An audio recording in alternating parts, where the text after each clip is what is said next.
The concept of choke points is so important because it's what makes today's economic warfare different from economic warfare for the thousands of years of history that preceded the 21st century. It's the Lawfare podcast. I'm Senior Editor Scott R. Anderson with Eddie Fishman, Senior Research Scholar at the Center on Global Energy Policy at Columbia School of International and Public Affairs. Today, we're talking about his new book, Chokepoints, American Power in the Age of Economic Warfare. Today, you can have the director of the Office of Foreign Assets Control in the Treasury Department sign a document and impose economic pressure on a foreign country that's even stronger than when you used to park a naval ship outside of their port. We're here to talk about this new book that's just come out, which is an incredible narrative sweep of a chapter of geopolitics that is incredibly important. I think people are beginning to recognize it as more important, but hasn't gotten the sorts of treatments we may associate with diplomatic histories and other sort of political treatises about the events of the last 20 or 30 years. And you are really contributing a chapter to these discussions about the economic warfare toolkit and element about it in your new book, Chokepoints. It's a phenomenally interesting read, in depth, in detail, but blending in with these stories about the individuals involved and the processes that lead to some of these determinations. But I think it's worth getting out there something that you don't get at in the main narrative of your book, although if you read about the author or you read the acknowledgments at the end, it comes out, which is that you were yourself a player in a lot of these conversations. So before we start talking about the book, let's start with a little bit about yourself. Talk to us about your background, how you got involved, not just in writing the book, but a lot of the policy discussions that it discusses, that it raises, and frankly, how you ended up being, a leading expert on sanctions from, college onward, having lived through a lot of these events in the book. Well, thank you. I'm excited to be on the podcast today.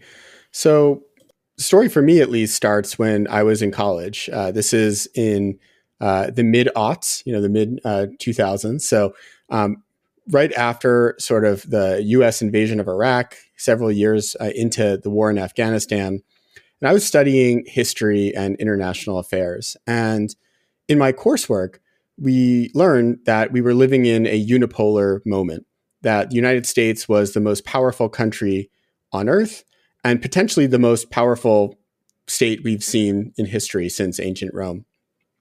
And the thing that just confused me about this, this sense that we were learning in school was we were clearly not getting what we wanted in our foreign policy.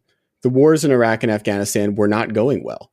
And it was a puzzle for me. It was, how could we be so powerful and yet so incapable? And so it was right at this time when Iran's nuclear program became kind of the top most foreign policy problem for the United States. This is shortly after George W. Bush was reelected, in 2005. And basically all of Washington was seized with this issue. What are we going to do about Iran's nuclear program? We had invaded Iraq to try to get rid of a nuclear program that proved not to exist. Iran was building a real nuclear program, and yet there was no political will to fight another war against Iran, and very little, I think, sense that we could succeed if we were to fight a war, given what was going on in Iraq and Afghanistan. And so it was kind of in that context where I started becoming interested in other tools of statecraft and other ways that the United States could use its power to advance its foreign policy interests. And it was right around this time, actually, that Stuart Levy, who is a very central character in Chokepoints, kind of got on my radar. He was profiled in the New York Times Magazine. I want to say this was maybe 2008. And it was a really interesting article. And it was about how he was basically going around the world trying to persuade banks to stop doing business with Iran. It was still pretty early, but it was important enough that he was profiled. And this kind of was a light bulb moment for me where I thought to myself, wow, maybe there is a way to use American economic power to get a peaceful resolution to Iran's nuclear program. Mind you, I'm an undergrad at the time. So, this is doing this with, there's probably a little bit of a twinkle in my eye and not knowing the realities of things. But it was interesting enough that after college, I, had applied for an internship to go work at the Treasury Department.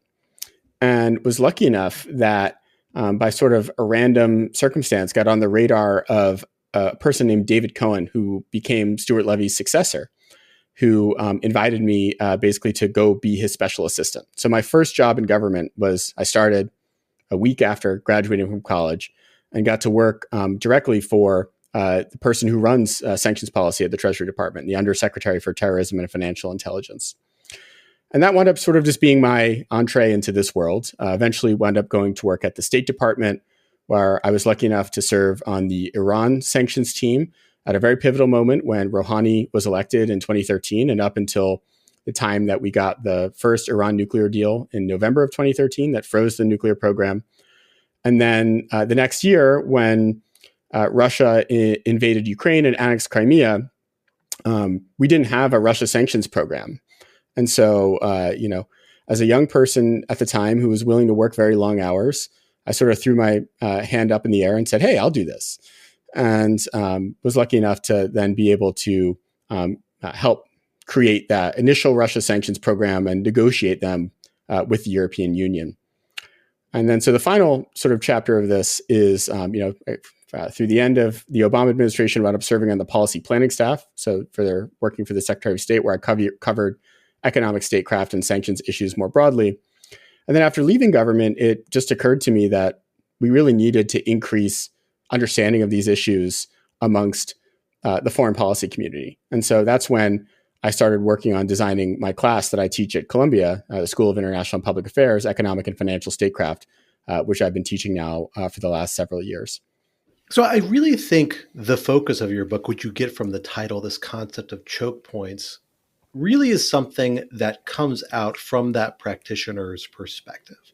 I think a lot of people, including academics, including more casual observers, students of this sort of thing, think of economic sanctions and they envision, the broad economy, the economic weight of the American economy, inevitably having this force on foreign actors to compel them to comply when they issue these edicts. But the reality of it is that it is really much more about targeting specific points of pressure and specific comparative advantages the United States or whatever the sanctioning entity is, but in your case, in the case of the book, the United States has. And that's the choke point. So talk to us about why choke points are so essential, both for your book and for the enterprise you're describing in the book, which is the cultivation of capacity in the United States to engage effectively in economic warfare. The concept of choke points is so important because it's what makes today's economic warfare different from economic warfare for the thousands of years of history that preceded the 21st century. Because economic warfare is not a new concept, right? And in my book, I talk about the Athenians, ancient Athenians using economic warfare against their neighboring state, Megara, in 432 BC. So clearly, this is not something that just started. The thing that's different is that all the way up until, really the time of Stuart Levy, so the mid-aughts, when I first became interested in this, to impose significant economic pressure on a foreign rival, you needed one of two things. You needed broad international unity. So in modern times, that meant effectively backing from the United Nations, and likely you needed the use of naval force. So you needed warships that were willing to patrol the seas, basically, and intercept trade. That's how the UN embargo in the 90s worked against Iraq. There was a multinational naval force that patrolled the Persian Gulf 24/7 for 13 years. And by the way, that was from 1990 to 2003. So it's not ancient history. The reason choke points are so essential, and what a choke point is, I should probably define it. It's a part of the global economy where one state has a dominant position and there are very few substitutes. So it's not something where, if the state decides to cut you off, you can just go use something else.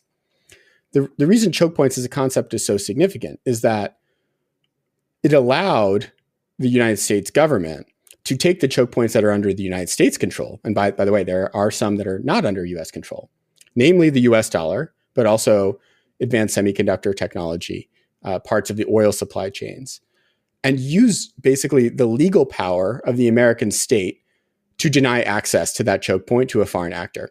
And so all of a sudden, today, you can have the director of the Office of Foreign Assets Control in the Treasury Department sign a document and impose economic pressure on a foreign country that's even stronger than when you used to park a naval ship outside of their port.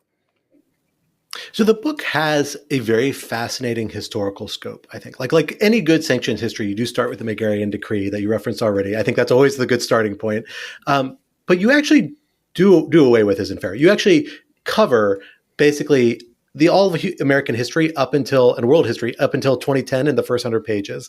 And then the last 300 pages just covers the period from 2010 to 2025. Part of this might be that you, like I, are an elder millennial, and so those are our prime years. This is nostalgia having its early effect on us about saying these are the most important years in history. But you have a compelling case that for the thesis you're examining and advancing for the topic here, which isn't just sanctions, but particularly use and role of sanctions and related tools, that these years are pivotal in a way that I don't think most people recognize them as such. So talk to me about that historical scope. What makes the last 15 years so distinctive as to warrant such overwhelming weight in your analysis? Sure. So the choke points that I just described were created by factors that really go back to the early 1970s. So, for instance, the globalization of finance, which really comes out of the Nixon shock when President Nixon takes the dollar off of the gold peg, and you wind up just seeing basically the dollarization of the global economy. The creation of the petrodollar, which is a story I recount in the book that really occurs in 1974 and is part of a deal with the Saudi Arabia government. But it doesn't really become fully possible until the 1990s, because you need the end of the Cold War to actually globalize supply chains and finance. Because even though you are, really internationalizing supply chains and finance in the 70s and 80s, you're not actually reaching, the entire Soviet bloc. You're not reaching China. And so it's really in the 90s when the whole world sort of comes under the regime of these choke points of, the dollar-based system. And so it wouldn't have been possible, for instance, to do aggressive dollar-based sanctions against the Soviet Union. I mean, you could have, but it wouldn't have been nearly as impactful as it is today, for instance, against Russia.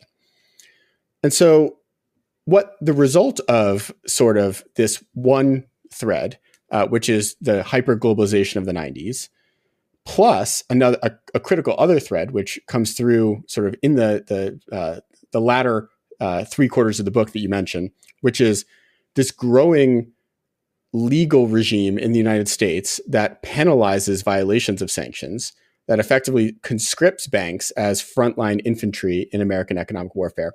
Those two combined factors, the hyperglobalization that creates the choke points, and then the expansion of the American regulatory and enforcement state to allow us to weaponize the choke points, are these sort of confluence of factors that enable powerful economic warfare today. And I think the reason that it's so important is that the threshold for the use of sanctions has gone way down, because you don't need UN backing and you don't need to deploy the US Navy to make them work. And the impact has gone up, right? So in some ways, it's kind of similar to the advent of air power on military force, right? This is a similar dynamic that occurred in the early 20th century, where the advent of air power, all of a sudden, you could fly over an enemy's territory and bomb their cities or bomb their industrial capacity without risking any lives. And drones, of course, have just been another step in that direction. I think it's the creation of these choke points in the 90s and the America learning to weaponize them in the early 2000s, I think is akin to the advent of air power in the beginning of the 20th century. So there's one chapter I was surprised not to see get as much weight in your narrative, in part because in other books I've read on this topic and my own kind of grasp of the history of this topic, it often weighs a little more heavily, is the post 9/11 to kind of 2010 period, where we really saw the role and the use of targeted sanctions go into kind of hyperdrive, particularly in targeting terrorists. Arguably happens a little bit before 9/11, rolls up there, but really gets, accelerated dramatically in that time period. You talk about that certainly, and it plays a role in your book, and you give some time to it. But it's interesting not to see it broken off. Instead, you kind of break your chapters up about, Iran, Russia, China, Russia again, are kind of the four big case studies you spend the bulk of your time on. And it occurred to me, and tell me if I'm right or wrong about this, that probably part of the reason it didn't feature so prominently is because you're not talking about sanctions generally. You're talking about sanctions as a tool of interstate and, in a way, major power, or at least near peer with Iran rival competition. So it is a subset of the bigger sanctions history. Are there lessons when people think about sanctions, if they are thinking back to the terrorist model and the model that we now see replicated for human rights, for narco terrorists, for lots of other sort of global transnational challenges the United States is trying to address? It's a really common tool.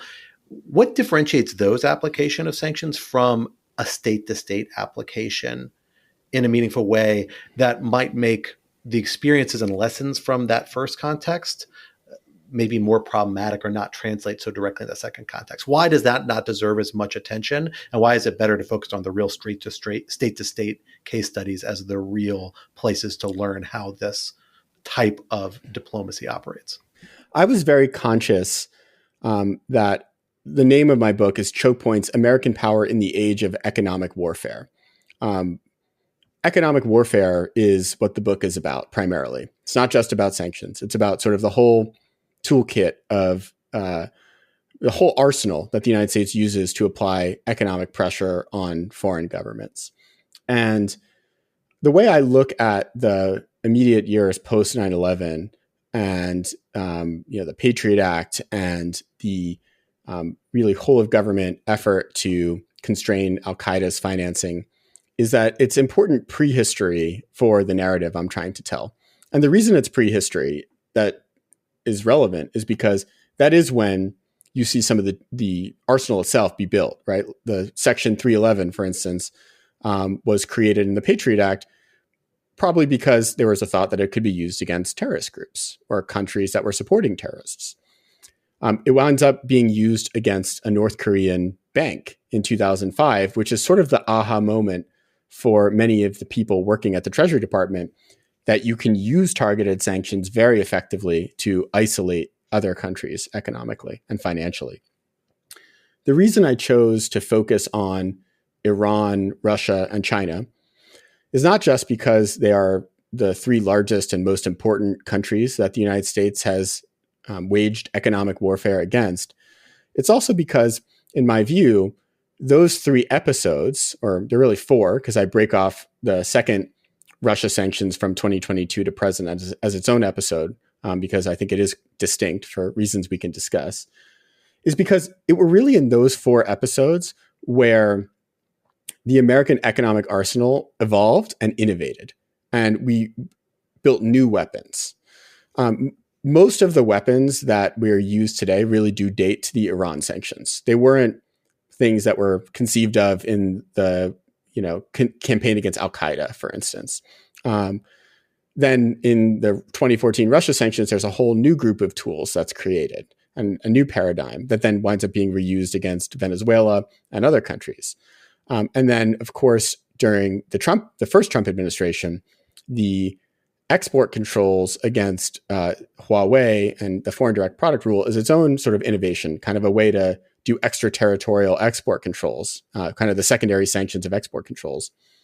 And then a lot of these threads really kind of come together in the 2022 sanctions against Russia.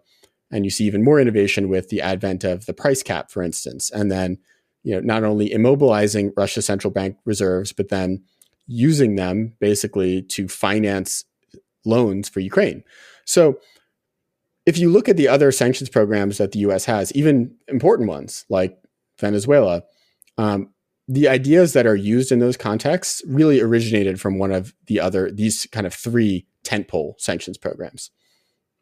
So walking through what you describe as these tentpole sanctions programs and the evolution and development of them, I'm kind of curious what the big takeaways sorry, let me try that again. I'm kind of curious about what you take away as the big components of effective sanctions policy in this environment, a state-to-state, significant power sort of environment. Maybe not major power again with Iran, but something approximating that. You make a case in The Atlantic in a piece today that I take as adapted and kind of pulls out and expands upon a line of argument you have in the book about the possibility that more clarity and credibility up front could have allowed sanctions to be a better deterrent of Russia's invasion of Ukraine.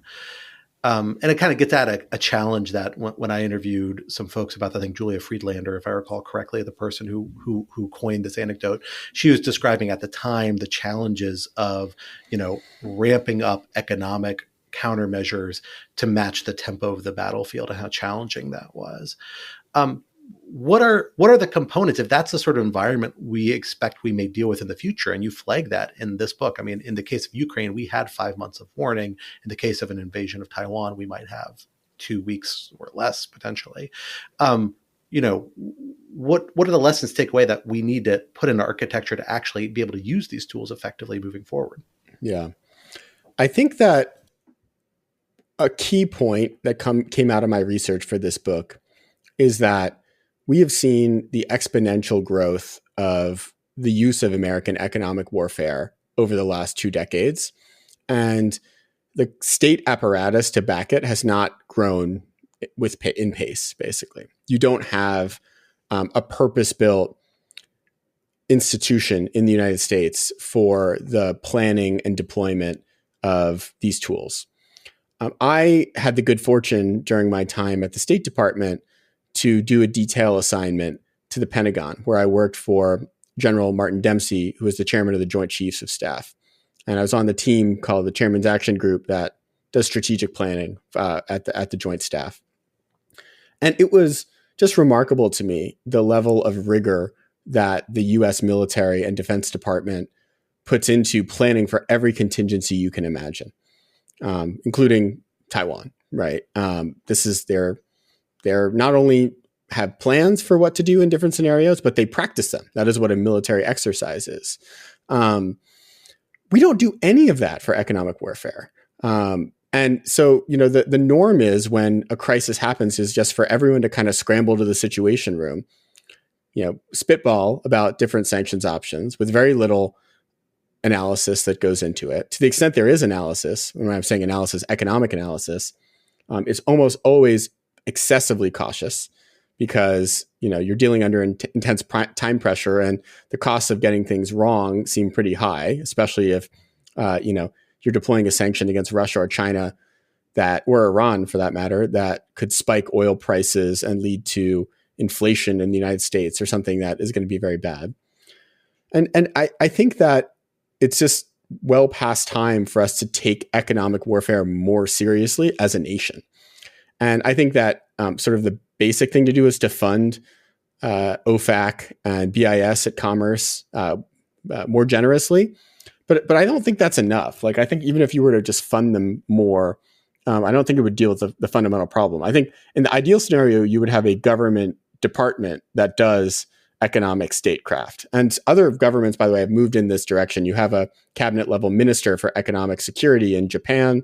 The EU has an economic security strategy. This is not something we have yet in the United States, although could happen in the near future. So I think that we need that institutional capacity, but we also need to go even upstream of that. And that's a big motivating factor for me as someone who teaches graduate students at Columbia, is to try to train the next generation of people in public policy to understand how these tools work at a strategic level and at a tactical level. And then another reason why I wrote this book, frankly, why I wrote Chokepoints, was my own experience working in the US government. I would find that you would go to a meeting in the situation room, and even at the expert level, at most, maybe 2 or 3 people in the room would felt confident enough in their knowledge of things like sanctions and export controls to weigh in substantively. And then when you moved up a level to, the meetings of the deputies or the principals, that's like the deputy secretary of state or the deputy national security advisor, or the level above the principals, the secretary of defense, secretary of treasury. At those levels, there's no one in the room who felt they were confident enough to speak about these topics. Maybe one person, if you're lucky. And so you're having these conversations that are completely removed from, you can't even have a strategic conversation because people aren't even on the same level of understanding what the possibilities are. And so I think there's a real need to build up our understanding of how these tools work. And I'm hoping that Chokepoints does that.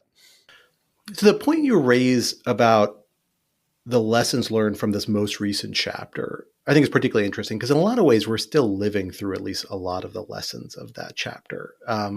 One aspect that we are still living through very much today are the political consequences. We saw a political backlash that at least is not entirely, but can be significantly attributed to the economic effects of the war in Ukraine, as well as from COVID, as well as from global supply issues and a number of overlapping factors, at least in part contributed to by the war in Ukraine, economic measures against that, contributing to inflation, contributing to other economic effects on the home front, and triggering kind of an anti-incumbency attitude that appears to have afflicted pretty much every other democracy in the world, including the United States.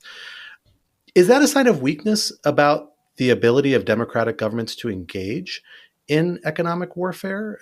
And if so, is there a way we can counter it? Because Russia and China have the advantage that they are able to insulate themselves politically from the consequences, even if felt by their publics. We all hoped Russia would eventually, feel the pressure enough to put Putin out of office or have a revolution. And a few times it looked like maybe we're getting closer to that for the last few years. But in hindsight, that was all seems a little naive now that they're ever going to get there. Although who knows, maybe still we'll still get there at a certain point.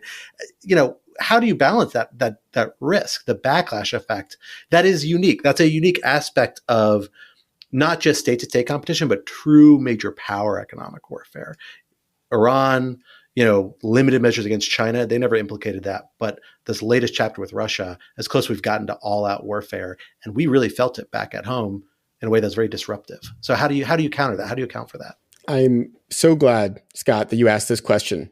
I think it's one of the most important questions that hangs over this whole area right now, and too few people are talking about it.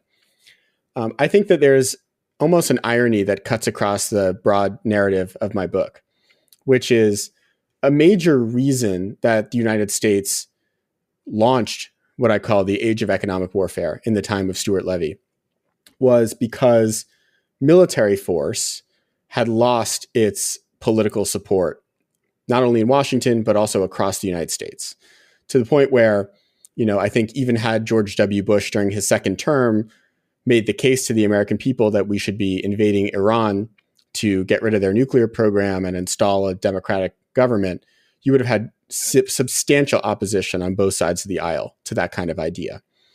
So in some ways, the rise of economic warfare was because the alternative military force had become politically unpalatable. The irony is that as we started using economic warfare against major powers, most importantly, China and Russia, the political risks of using these tools are on par with, if not more than, limited military warfare. Because at least with military warfare, sometimes it's a limited subset of the population who serves in the military. If you're fighting a limited war, you may not risk that many casualties. Whereas with a full-scale economic war against Russia, there's broad-based effects at home. And it's hard to quantify. I think it's difficult to draw like a straight line between, sanctions on Russia and oil prices and inflation, but there is a relationship. And that is why the Biden administration, even with the president, Joe Biden, who's the most hawkish American president on Russia we've had in the post-Cold War era, wasn't willing to do aggressive oil sanctions on Russia for domestic political reasons. And myself, I'm someone who comes at this from the side of economic statecraft. I've been very critical of the Biden administration for not being more aggressive on targeting Russian oil sales.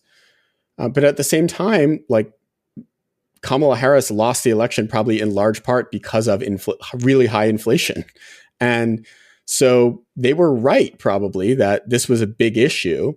I think it's hard to say whether or not things would have been different in the election had we not imposed sanctions on Russia. I'm a little skeptical of that. But I think that this is a really important, just reality that we need to take into account. So the question is, what do we do about it? And I think there are really two things that we need to do. The first is we need to realize that economic warfare is not just about offense, but also defense. We need to prepare ourselves proactively for foreign retaliation, the fact that, Russia could cut off nuclear fuel shipments to the United States, and we still have our reactors that are relying on their nuclear fuel for a fifth of, nuclear fuel. The Europeans, could have prepared better for the gas cutoff that they suffered in 2022 from Russia, right? They had spent years sort of dragging their feet and not really transitioning away from Russian gas. I think we've started doing a little bit of this in the United States with public investments like the CHIPS Act, the Inflation Reduction Act. I think that like a big underlying rationale for strategic investments and industrial policy is kind of defense against foreign economic warfare and also making ourselves more resilient from the blowback of our own tools against the Chinas and Russias of the world. So I think that is a really important thing for us to do. I think the second thing beyond investing in our own defenses and our own resilience is that we have to be more honest with the American people. When I say we, American politicians, and in particular the president, needs to be more honest with the American people about the sacrifices that economic warfare requires. I think this was something that President Biden addressed when he said that, we're taking steps to ensure that Russia sanctions don't raise prices at the pump. That's almost a direct quote that he said in early 2022. But I think that kind of rhetoric actually is not right because it just signals weakness to Russia. It signals, okay, well, you're not willing to go after the most important sector of my economy. How serious really are you? What I would prefer to hear is this may result in some level of increases of prices at the pump, but it's worth it for X, Y, Z reason that matters for you, the American people. You don't hear that kind of rhetoric, but I think that's what's necessary. And I think President Trump will find that kind of rhetoric to be necessary if he truly does embark on a multi-front trade war with China, Canada, and Mexico, our three largest trading partners. If he goes down that path, he's going to need to be honest with the American people and say, look, this is going to lead to some economic pain at home, but it's worth it to stop fentanyl from coming across our borders. Whatever his argument is, we don't hear those types of arguments, but we need them more if the use of economic warfare is going to be sustainable politically and successful. A related phenomena that I think is a really interesting and important aspect of sanctions policy in particular, although other economic statecraft tools as well, and that you talk about in the book in a couple of different places, I think has a bearing on this question we were just discussing, is this question of de-risking and excess de-risking. The momentum you put into place when you start sanctioning and stigmatizing entities and how the private sector sometimes reacts beyond the strict legal limits in cutting actors off. Something that was often seen as desirable in the counterterrorism context where who cares if a terrorism is even more isolated or terrorist is even more isolated than we thought they were going to be by our regulations and laws. You mentioned the strategic role it played in the initial Iran sanctions program about saying that this understanding that private sector actors are going to respond beyond even the hard limits we can put is going to magnify the economic impacts. But more recently, we've really seen the U.S. government and allied governments and also the international institutions like the UN wrestle with the downside of that excess de-risking bet. The most famous example is Afghanistan, where you've seen this real effort to say, yes, the Taliban is still sanctioned, it's going to stay sanctioned, but we're permitting and creating exceptions for all sorts of activity we want you to do because we want to resolve the economic crisis there. And those efforts faced all these challenges that no matter how much they lifted sanctions, actors wouldn't eventually come back. Somewhat remedied it, but still kind of a persistent problem. Similar problems in Syria now. And then the Russia context, that right sizing that you're describing that the Biden administration went into, rightfully or wrongfully, encounter problems as well, where when they start issuing licenses, permitting sorts of conduct to limit the economic backlash against ourselves, against allies, you saw entities like Maersk famously, cutting off shipments to Russia well in excess of what was actually required or even desirable from a U.S. policy perspective early on, requiring more specific engagement to kind of right-size that. How big a problem is that when you are dealing with a high-risk sort of engagement like true economic interstate warfare? And how do you calibrate to account for the double-edged sword of sanctions? The fact that if you start something in motion, the private sector may go even further with it than you want to in a way that will amplify negative effects. The short answer is if you're going to start an economic war, you have to mean it and you have to be ready to finish it. What I mean by that is you don't know exactly what the private sector is going to react to. And that's one of the reasons why precision guided munition is not, in my view, the best analogy for targeted sanctions, because the US government doesn't actually even implement sanctions where the rubber meets the road. It's compliance officers at banks and technology companies and oil companies. And each of them have different levels of power within their own institutions and different risk appetites. And so sometimes you have undercompliance. Other times you have significant overcompliance. It's what you're talking about right now, de-risking. And so what I think is we should have, even though it's easy to impose sanctions, even though all it takes is, the president signing an executive order and the head of the Office of Foreign Assets Control adding someone to the SDN list. We should have a high threshold for doing that, and we should have a strategic purpose for doing it, because, we should expect overcompliance to happen. My own view, and this is maybe seems a bit heterodox or strange, is if we are going to be serious about having economic competition or economic warfare with the Chinas and Russias and Irans of the world, we should be very, very, very circumspect about sanctioning other countries too.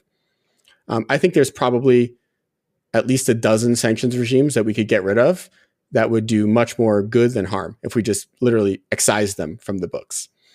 This actually would be a good use of Doge's time. Go find the sanctions programs that haven't been working. We don't really know why they still exist. And to the extent they do exist, they probably just prevent people from sending remittances to their home or something that we probably are okay with. Getting rid of those sanctions programs, I think, would be very helpful, because I think we don't want a narrative to spread that the US is just using sanctions willy-nilly, sanctioning anybody, don't care about the consequences. We should do this with purpose, and we should be clear-eyed that sometimes the consequences aren't going to be all positive. The same way that when you fight a war, there's going to be collateral damage. That you can't always control how events flow.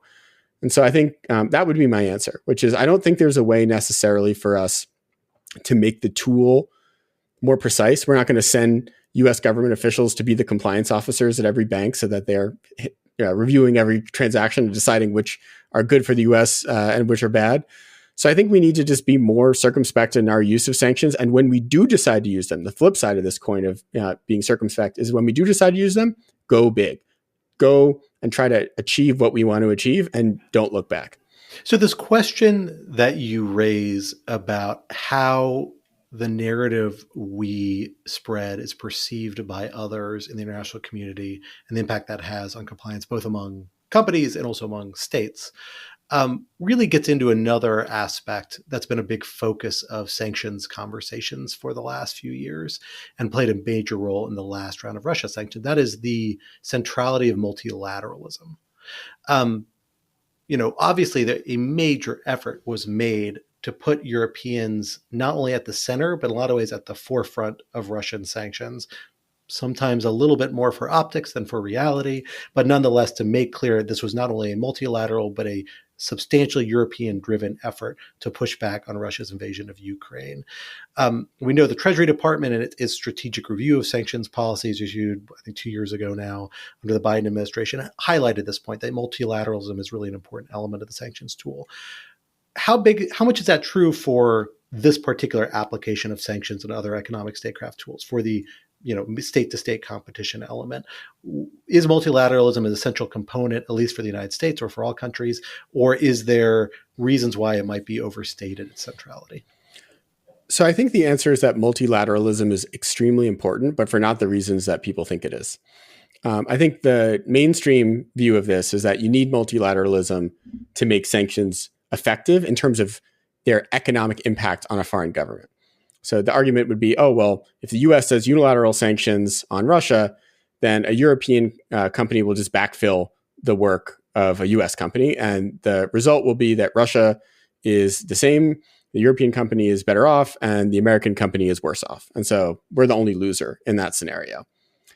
My own view is that perspective is a bit of a relic from this older era of economic warfare that came before the choke points from the 1990s, for instance. That was, by the way, what happened in the 90s, and it's what inspired the creation of secondary sanctions in the Iran-Libya Sanctions Act of 1996, when Conoco, the Houston-based oil company, left an oil project in Iran, and then because of sanctions, and then Total, the French oil company, backfilled them within a few weeks. And that was like kind of, in some ways, the founding moment of secondary sanctions, because you realize that this was a problem.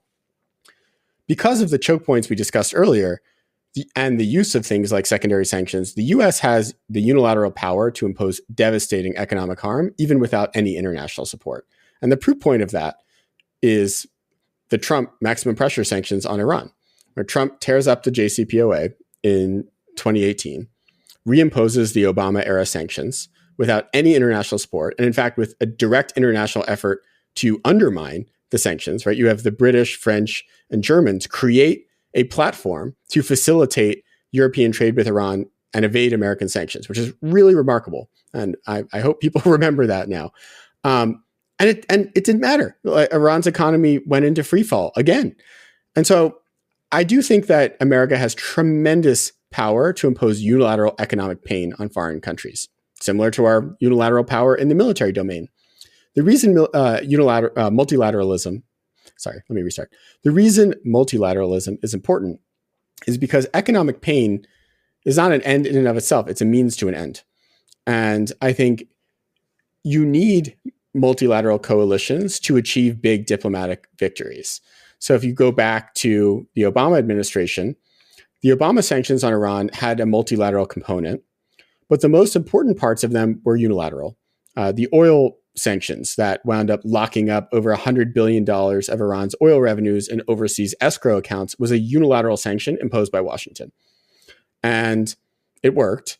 But I think as somebody who used to have to go around talking to banks in Asia and telling them that if they didn't comply with this sanction, we might sanction them, it was much easier to have those conversations by saying that we're doing this in compliance with UN Security Council Resolution 1929, and international law was on our side.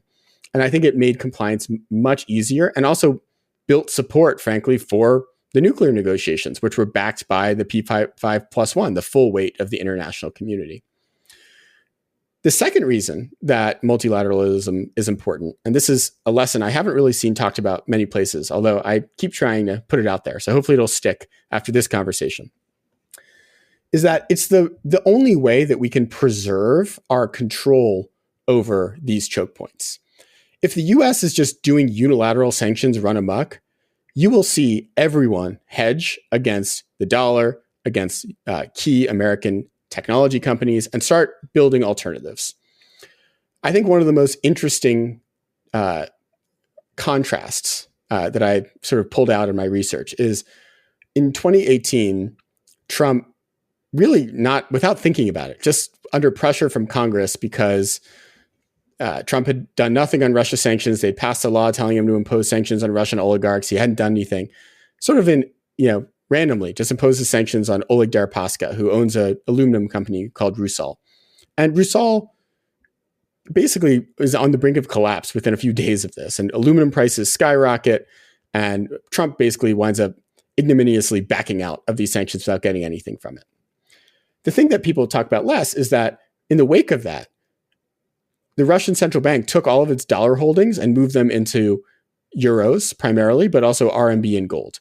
You saw basically de-risking away from the dollar toward the euro because the euro was seen as a good enough substitute for the dollar without all of the political risk of getting unilaterally sanctioned by the US. Now contrast that, Scott, with 2022, where, as I describe in the book, people like Janet Yellen are petrified that sanctions on the central bank of Russia are going to destroy the dollar's role as the world's reserve currency.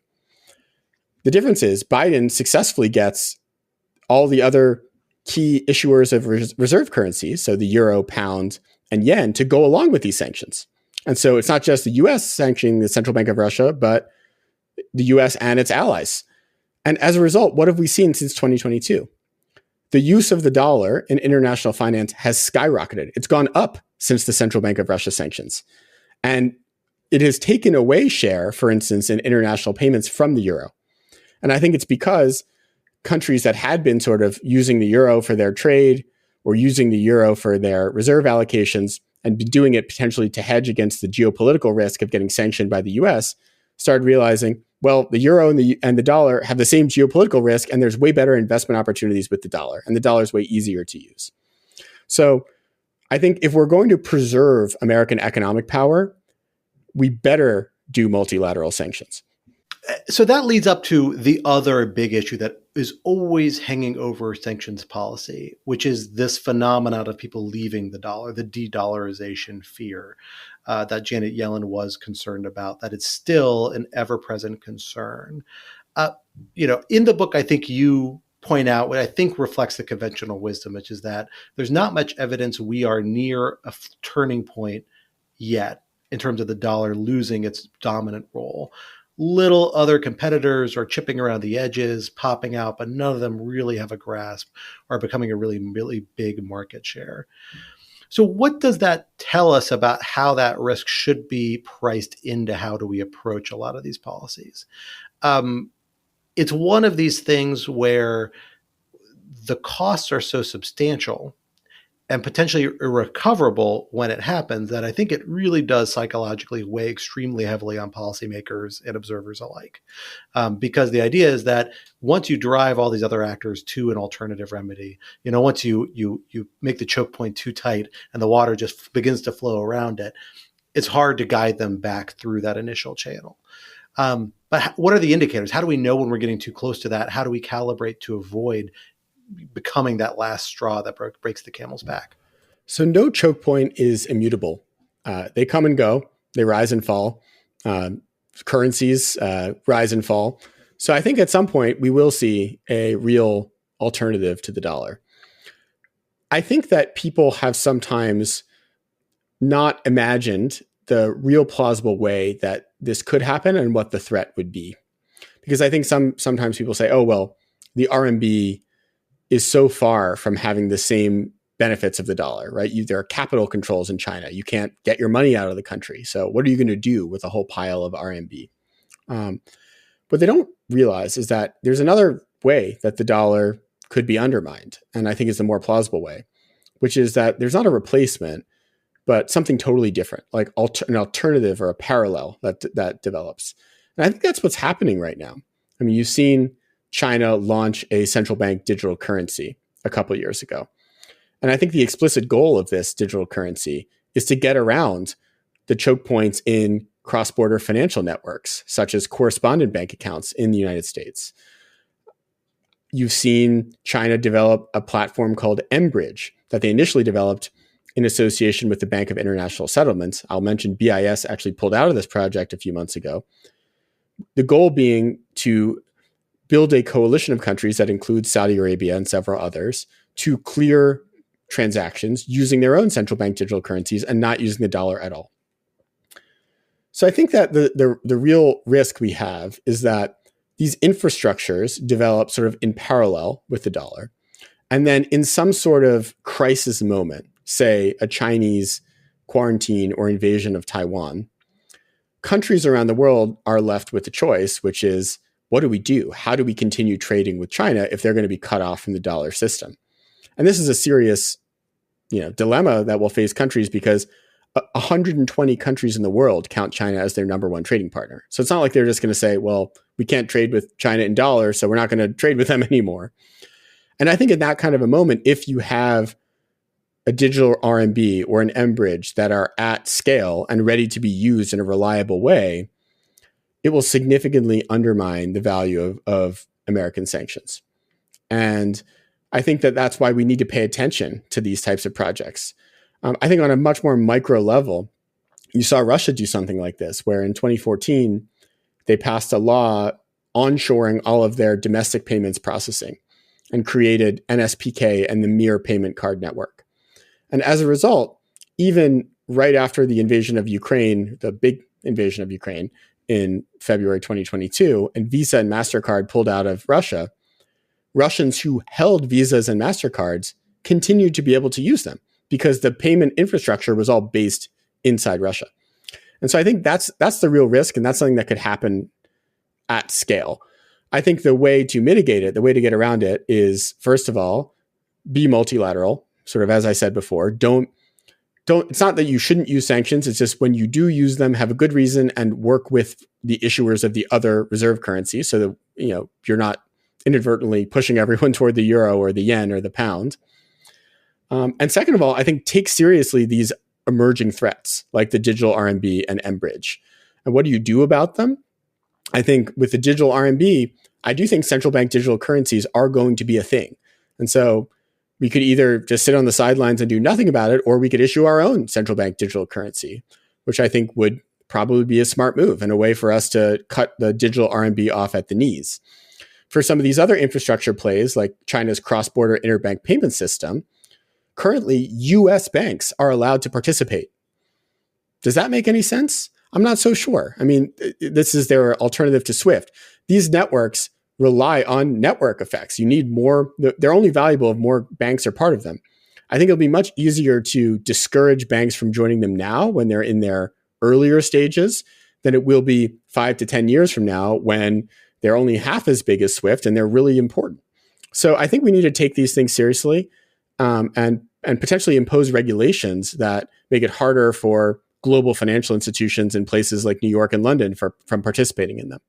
So something you touch on in your book is something I've been watching, that folks at Lawfare have been watching. We've been tracking a lot on the podcast, particularly with our regulator series, where we've been talking with a lot of senior officials in the government about new toolkits that are coming out, is the rapid diversification of the economic statecraft toolkit. Financial sanctions, blocking sanctions, which still is the bread and butter, still the most dominant toolkit, usually International Emergency Economic Powers Act based, very familiar tool used in a lot of malleable ways, a lot of different contexts, are still there. They're still in a lot of ways, the hammer and nails. But now we have, as you describe in the book, the development of the foreign direct product rule, a very deep, far-reaching export control regime or derivative of export controls regime that says, intellectual property that belongs to the United States deep in a supply chain, deep overseas across multiple borders at a certain point, can be restricted and constrained. Lots of other applications of export controls as efforts to try and weaken the Russian military that have been rolled out, cutting off whole industries, industrial actors, major economic actors there. We now have outbound investment restrictions intended to limit the extent to which U.S. money flows to certain purposes, and certain industries in China is really the only target currently, but maybe to be expanded in the future. How do these lessons translate? How do these other tools fit into this toolkit? The foreign direct product rule you talk about at length, that's definitely a prominent, significant one. But how much is there a risk of overlearning the lessons of sanctions and applying to these other tools?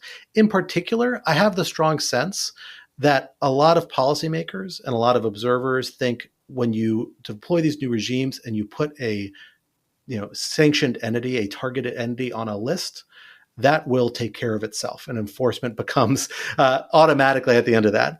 And that is the reality we live in a lot of ways for financial sanctions, but it's because of the product of 20 or 30 years of evolution in the financial industry that just isn't there in other industries and probably isn't going to get there. So how do we approach these other tools? How do we make them maximally efficient and integrate them with this broader strategic picture? Yeah, this is a really important point. I'm glad you're bringing it up. I do think that export controls are part of the same arsenal that includes sanctions. And in some ways, it doesn't really make sense for us to have two totally separate government agencies, bureaucracies doing them, because, we use them in combination, right? I mean, both China and Russia are under both sanctions and export controls. It's hard to find any country that's under one and not the other, right? I mean, you usually have some combination of the two. And even when on the legal side, a lot of times the enforcement actions have some blended virtue, aspect of, violating the export control regime and the sanctions regime. For instance, the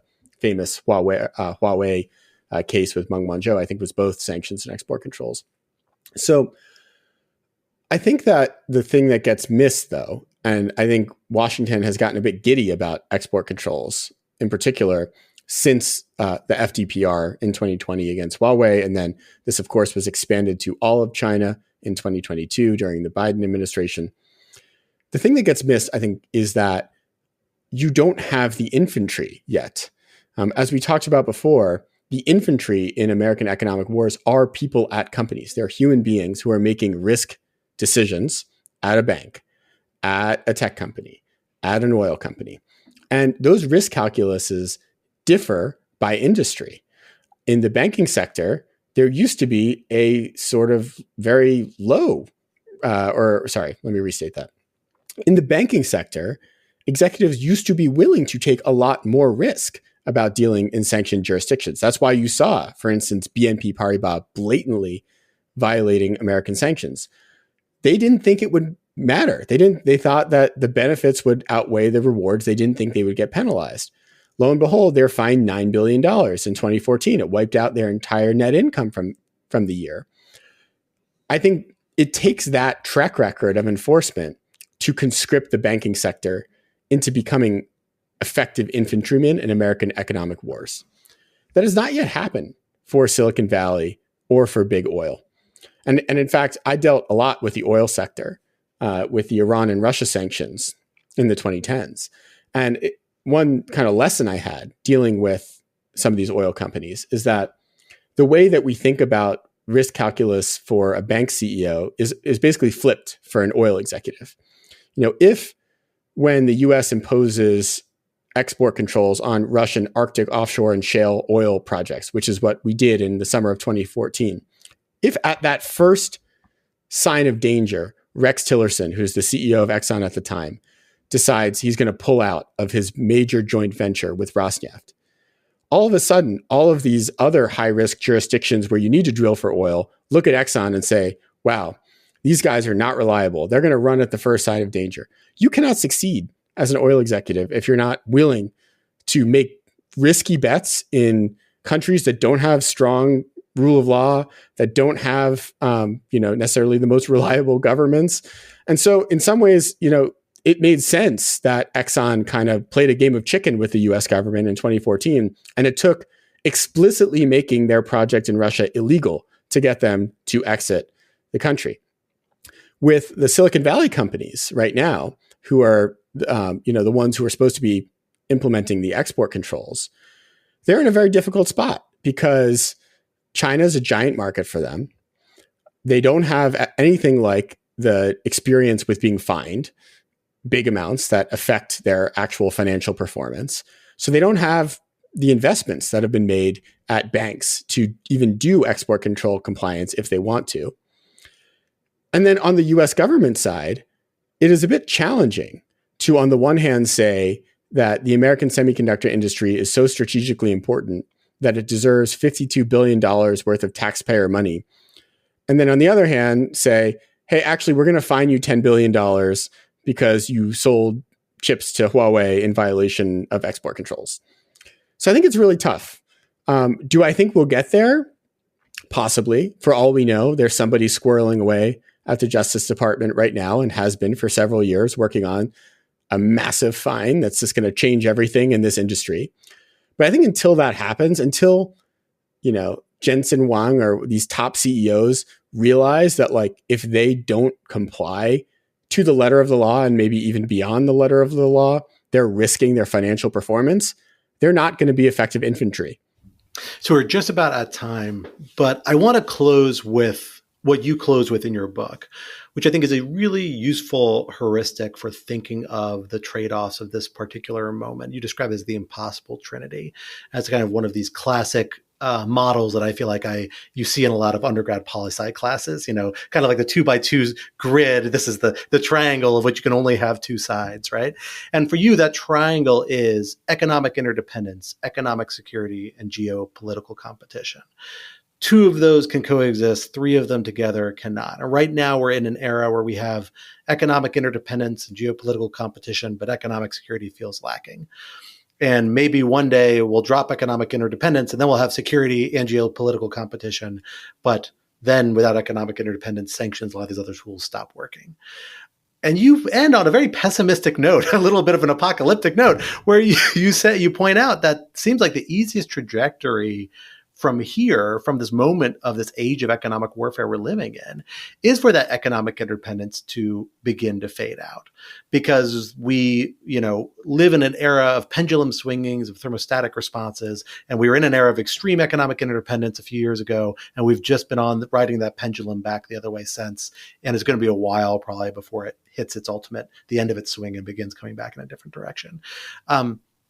But that's a pretty bad outcome, because not only does it mean your book stops being relevant because all these tools we use are no longer good, as you make the point, the benefit of these tools, the reason they've always been seen as desirable is because they let us escape the other tool that's dominated human history, which is violent warfare.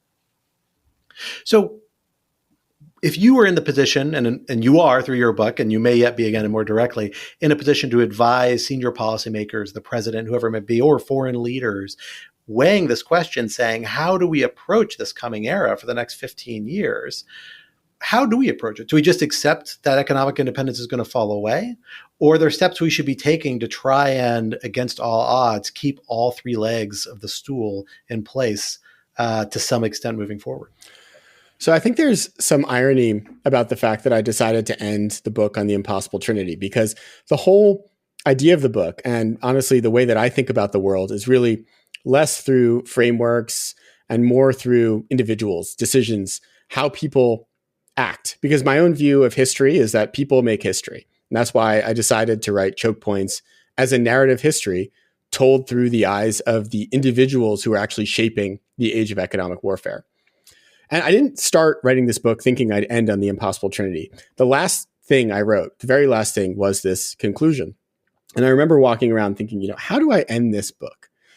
And the thing that struck me was, even for someone like me who believes in historical contingency and free will and the role of the individual, I had to admit that there was a clear trend, an exponential trend, that sanctions, export controls, tariffs are just being used more and more and more with every single president. In fact, they're doubling, right? So Obama imposed sanctions at double the rate of George W. Bush. Trump imposed sanctions at double the rate of Obama. And then Biden imposed sanctions at double the rate of Trump. I don't know what's going to happen in the second Trump administration, but if you just carry it forward, I'm sure it will double again. And so you have to start asking yourself then, is there some structural factor at play here? It can't just be that these presidents all love sanctions. I think there's something structural. That's where I came up with this idea of the impossible trinity. And I think if you look at it, during the Cold War, geopolitical competition reigned supreme. And so as a result, you can have economic security and geopolitical competition because there's no economic interdependence. In the 90s, we don't have geopolitical competition, right? We view China and Russia as friends or would-be friends as opposed to rivals. And so you can embrace economic interdependence without losing any sense of economic security. What we have now is economic interdependence persists, but geopolitical competition has come roaring back. And so we've lost our sense of economic security. When I say we, I mean the world. It's not just the United States. China doesn't feel economically secure. Russia doesn't feel economically secure. The EU, Japan, all of these governments are explicitly investing in economic security. And so that's sort of how I came up with the concept. In terms of what to do about it and what I would be advising, I don't think that there's really a way out of this trinity. Could you get rid of geopolitical competition? I'm skeptical. I think that the trajectory of Russian and Chinese power is such that you're going to have intense geopolitical competition for at least the next decade or more. So the question is, how do you regain economic security? As I see it, there are really two paths sort of out of our current predicament. The first is you go to a world that is dominated by two blocks, where you have an authoritarian bloc that's led by China and Russia, and then a democratic bloc that's led by the US, the European Union, Japan, and other democratic liberal societies. And what you have in that world is you have deeper economic interdependence that develops within sort of this democratic bloc. So you don't necessarily lose the benefits of economic interdependence. And in some ways, you could see this world being more secure in some of the ways that the Cold War gave us a sense of security. The thing I'm more worried about, though, is that that kind of model which is sort of encapsulated by Janet Yellen's concept of friendshoring, or even Bob Lighthizer concept that he put forward in a recent New York Times op-ed of having a group of democracies that have low tariffs and then higher tariffs on everybody else. The problem is that's not the direction that Donald Trump is taking us in right now. He's taking us in the direction that I'm a little bit more concerned about and that I end my book on, which is you just have a complete breakdown, a chaotic breakdown of economic interdependence, in which you're using these sanctions, tariffs, export controls against anyone and everyone. You don't have any permanent economic agreements that are worth the paper they're written on. And so the only secure long-term investment, if you're an American company, is in the United States, because you can't feel confident that you're not going to just have a big tariff put on your product made overseas, or that you're not going to be cut off from a specific market. And where that leads us is a world where every nation is sort of for themselves. And without any recourse to pressuring other countries through economics, I do think you get to an era where military force is, again, the primary tool of great power competition.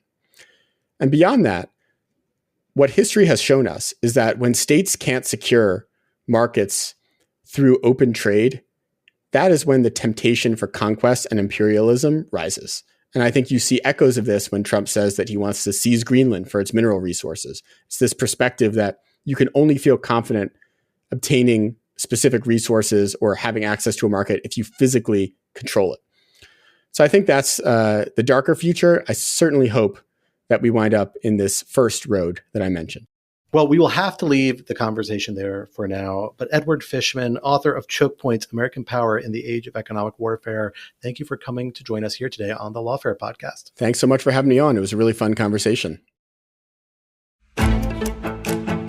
The Lawfare podcast is produced in cooperation with the Brookings Institution. You can get an ad-free versions of this and other Lawfare podcasts by becoming a Lawfare material supporter at our website, lawfaremedia.org/support. You'll also get access to special events and other content available only to our supporters. Please rate and review us wherever you get your podcasts. And look out for other podcasts, including Rational Security, Allies, The Aftermath, and Escalation, our latest Lawfare Presents podcast series about the war in Ukraine. In addition, check out our written work at lawfaremedia.org. The podcast is edited by Jen Patchett. Our theme song is from Alibi Music. As always, thank you for listening.